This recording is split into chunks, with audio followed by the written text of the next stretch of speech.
Hello students, in this video we will discuss about the chapter number 12. Okay?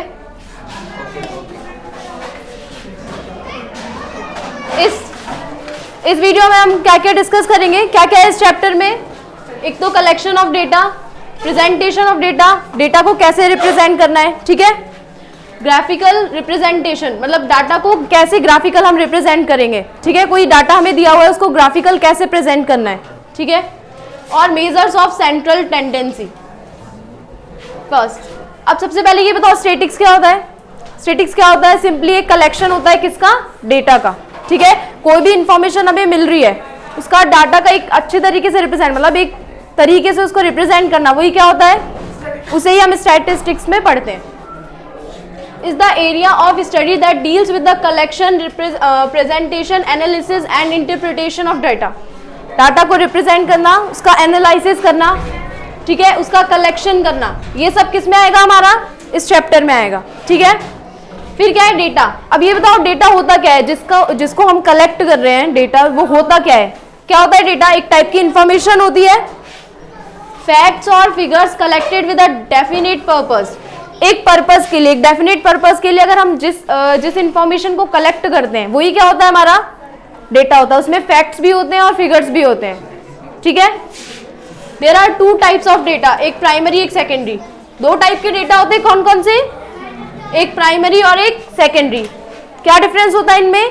Primary data क्या होता है? जैसे हम कुछ चीज का सर्वे करने जा रहे हैं, जैसे इस क्लास में कितने स्टूडेंट्स हैं हमें पता है, वो हम ही देख रहे हैं कितने स्टूडेंट्स हैं, ठीक है।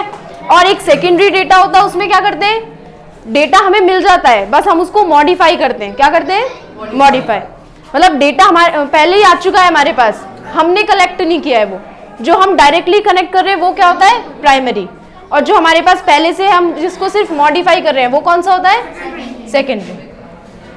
We can represent the data by ungrouped and grouped frequency distribution. हम डेटा को कैसे रिप्रेजेंट करते हैं? दो तरीके से कर सकते हैं। एक तो होता है हमारा अनग्रुप्ड, एक होता है ग्रुप्ड। दो तरीके से कौन कौन सा फ्रीक्वेंसी डिस्ट्रीब्यूशन होता है? एक तो ग्रुप में होता है और एक अनग्रुप में होता है। नेक्स्ट देखो, data can also be represented by bar graph, histogram and frequency polygon. Data को किस तरीके से हम रिप्रेजेंट करते हैं? एक तो बार ग्राफ में, एक हिस्टोग्राम में, एक फ्रीक्वेंसी पॉलीगन में। ये हम आगे देखेंगे, जब क्वेश्चंस आएंगे तब मैं आपको बताऊंगी कि ये तीनों इनमें क्या क्या डिफरेंसेस है। ये सिर्फ हम अभी क्या पढ़ रहे हैं, इसकी समरी पढ़ रहे हैं कि हम इस चैप्टर में क्या पढ़ेंगे। नेक्स्ट क्या है? Class mark of grouped data. अभी हमसे एक क्वेश्चन में पूछा जाएगा कि क्लास मार्क क्या होता है, ठीक है। जैसे अगर हमें एक डेटा दिया हुआ है, यहाँ पे दिया हुआ है कुछ, यहाँ पे हमें उसकी फ्रीक्वेंसी दी हुई है। क्या दी हुई है? एक होती है लोअर लिमिट जैसे 0 to 10, एक होता है 10 to 20। जैसे हमें मार्क्स दिया हुआ है, क्लास में एक टेस्ट लिया उसमें मार्क्स दिए हुए हैं, 0 to 10 कितने आए? 2 बच्चों के आए, 2 स्टूडेंट्स के आए। 10 to 20 कितने स्टूडेंट्स के आ गए? मान लो 5 स्टूडेंट्स के आ गए। तो इसका क्लास मार्क कैसे निकालेंगे? ये कैसा डेटा है? ग्रुप डेटा है। कैसा है? एक एक स्टूडेंट का नहीं है, हमने क्या लिया है? 0 to 10, यानी कि 0 to 10 में जितने भी मार्क्स आए हैं, 10 तक जितने मार्क्स आए बच्चों के, कितने बच्चों के मार्क्स आए? कितने बच्चों के आए? 2। तो कैसा डेटा है? ये ग्रुप डेटा है, हमने एक एक स्टूडेंट का नहीं निकाला है, ठीक है। तो क्लास मार्क क्या होगा? Lower limit plus upper limit. इसकी लोअर लिमिट क्या है? अपर लिमिट क्या है? तो 0 + 10/2, 10/2 = 5। तो ये किसकी क्या हो जाएगी? क्लास मार्क हो जाएगी। क्लास मार्क का फॉर्मूला क्या हो गया? Lower limit plus upper limit upon 2। Measure of central tendencies by mean, mode और मीडियन। ये सबने पढ़ा होगा पहले, मीन, मोड और मीडियन, ठीक है।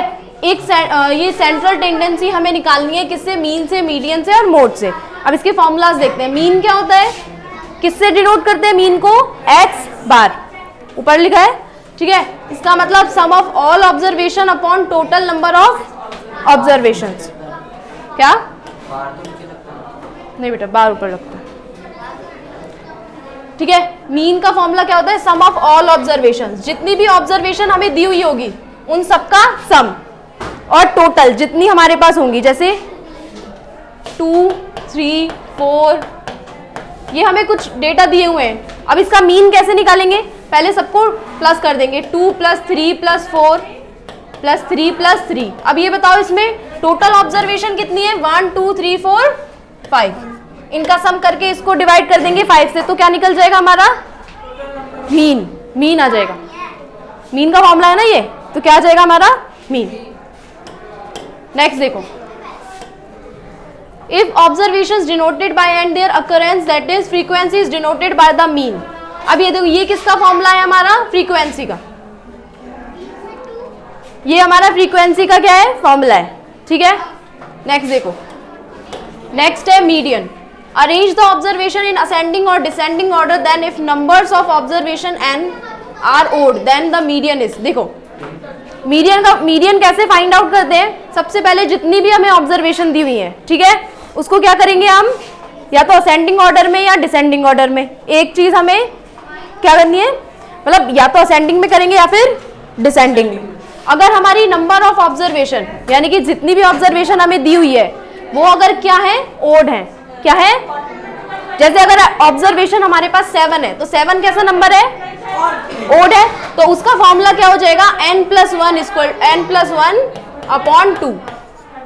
इससे निकालेंगे मीडियन। मीडियन में भी दो केसेस होते हैं, जब हमारे पास ऑब्जर्वेशन या तो ओड है या फिर इवन है।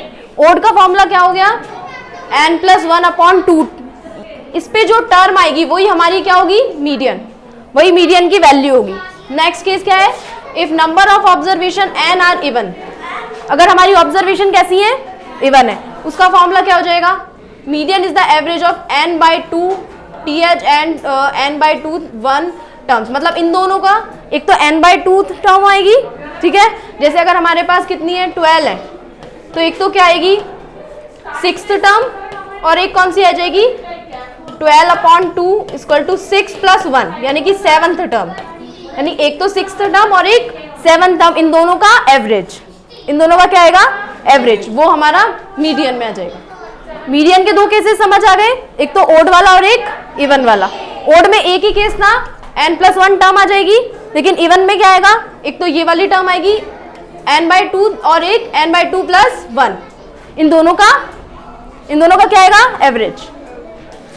नेक्स्ट अब आता है mode, the observation whose frequency is greatest. Mode सबसे इजी होता है। मोड में क्या आता है, जिस फ्रीक्वेंसी की वैल्यू क्या होती है, द ऑब्जर्वेशन हुज फ्रीक्वेंसी, ऐसी ऑब्जर्वेशन जिसमें फ्रीक्वेंसी की वैल्यू क्या होती है सबसे ज्यादा होती है, वही हमारा मोड हो जाता है। मोड में कुछ भी कैलकुलेट नहीं करते, सीधा ऑब्जर्वेशन देखते हैं, उसमें से जो ग्रेटेस्ट वैल्यू होती है वही हमारा क्या होता है मोड।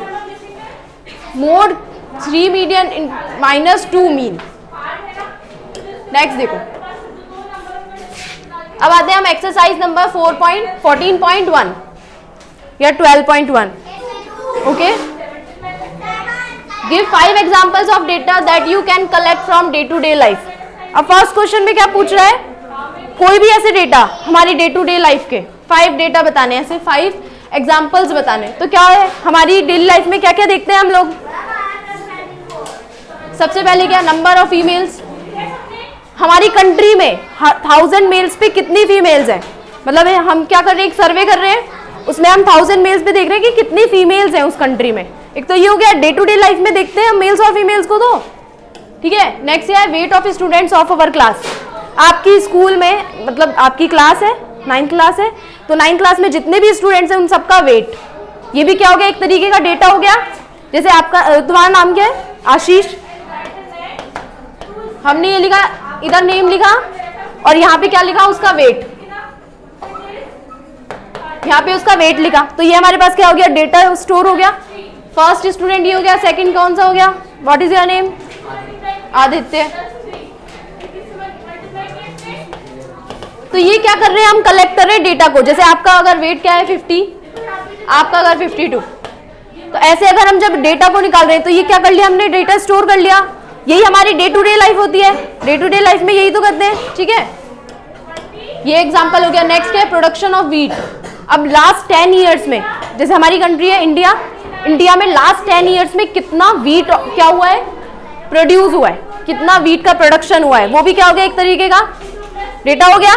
अब ये बताओ, ये जो थर्ड वाला एग्जांपल है इसमें डेटा आप खुद कलेक्ट करने जाओगे या आपको मिल जाएगा, मिल जाएगा। तो ये किस टाइप का डेटा हो गया, प्राइमरी और सेकेंडरी, सेकेंडरी। ऐसे ये वाला था फर्स्ट वाला, आपकी कंट्री में 1000 फीमेल्स पे कितने मेल्स या 1000 मेल्स पे कितनी फीमेल्स है, इसका डेटा हमें मिलता है। हम कभी भी ये बताओ, डोर टू डोर सर्वे करने जाते हो क्या आप? नहीं जाते। तो पूरी कंट्री का डेटा ये हमें मिलता है। तो ये भी कैसा एग्जांपल है? सेकेंडरी डेटा का। किसका है? Secondary data. अब ये बताओ, आपकी क्लास में जितने स्टूडेंट्स हैं उनका वेट आप खुद ही करोगे? अरे खुद ही उनसे पूछोगे ना, तो उनका डेटा आप खुद ही स्टोर कर रहे हो, तो वो कैसा डेटा हो गया? प्राइमरी और सेकेंडरी। तो ये किसका एग्जांपल हो गया? प्राइमरी डेटा का।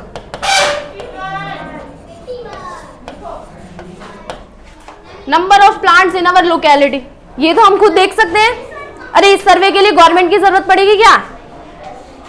छोटा सा ही सर्वे, हमारी लोकेलिटी में कितने प्लांट्स है ये तो हम काउंट कर सकते हैं। किस टाइप का डेटा हो गया?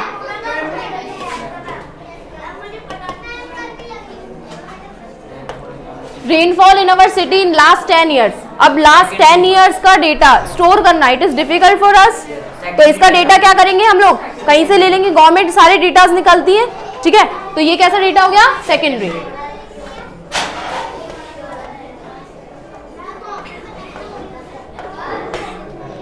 ठीक है, ये क्वेश्चन हमारा कंप्लीट। नेक्स्ट चलते हैं। Classify the data, question number 1 में। अब देखो क्वेश्चन नंबर 2 में हमसे क्या पूछा है? उन दोनों को क्या करना है? डिफरेंशिएट करना है, कौन सा प्राइमरी और कौन सा सेकेंडरी है। ये हमने अभी अभी देखा है। अरे अभी अभी देखा है ना इस वाले क्वेश्चन में। ये वाला कौन सा था? सेकेंडरी। ये वाला ये सेकेंडरी, ये primary. Next secondary, number of plants वाला प्राइमरी, और ये सेकेंडरी।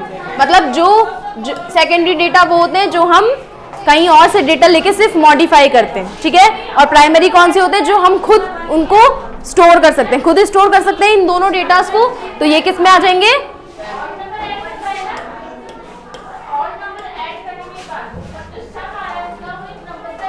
तो ये वाली हमारी जो एक्सरसाइज है वो कंप्लीट हो गई। नेक्स्ट देखो 14.2। अब हमें 30 स्टूडेंट्स का क्या दिया हुआ है? ब्लड ग्रुप दिया हुआ है, ठीक है। कौन सी क्लास का? 8th क्लास का।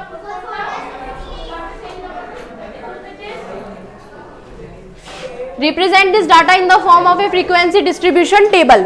अब इसमें हम देखेंगे फ्रीक्वेंसी डिस्ट्रीब्यूशन टेबल को हम कैसे बनाएंगे। देखो इधर और क्या बोल रहा है? Which is the most common and which is the rarest. क्या क्या बताना है? एक तो कॉमन बताना है और एक रेयरेस्ट बताना है इन स्टूडेंट्स में से, ठीक है। It can be observe that 9 students. 1 minute, सबसे पहले हमें ये डेटा दिया हुआ है। अब टेबल कैसे बनाएंगे?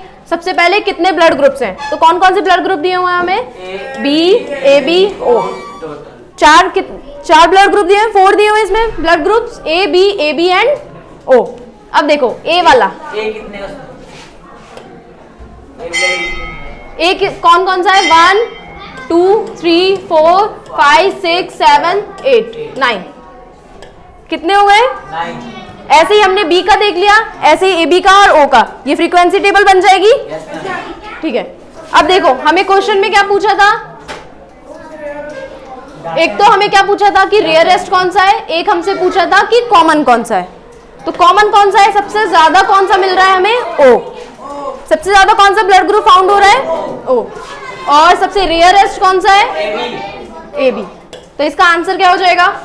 It can be observed clearly that most common blood group and the rarest blood group among these students is O and AB. तो कॉमन कौन सा हो गया? O, और रेयरेस्ट कौन सा हो गया? 12। मैक्सिमम नंबर देखो हमने कैसे फाइंड किया, क्योंकि मैक्सिमम क्या था? 12 आ रहा था और मिनिमम क्या आ रहा था? 3 आ रहा था। तो मिनिमम जो आएगा वही रेयरेस्ट होगा, और जो सबसे ज्यादा होगा यानी कि जो ग्रेटर होगा वो क्या होगा? कॉमन। मोस्ट कॉमन तो तभी मिलेगा ना जब जितने ज्यादा लोगों में वो मिलेगा, तभी तो वो कॉमन है, ठीक है। इससे आगे हम नेक्स्ट कल देखते हैं, ठीक है। Thank you.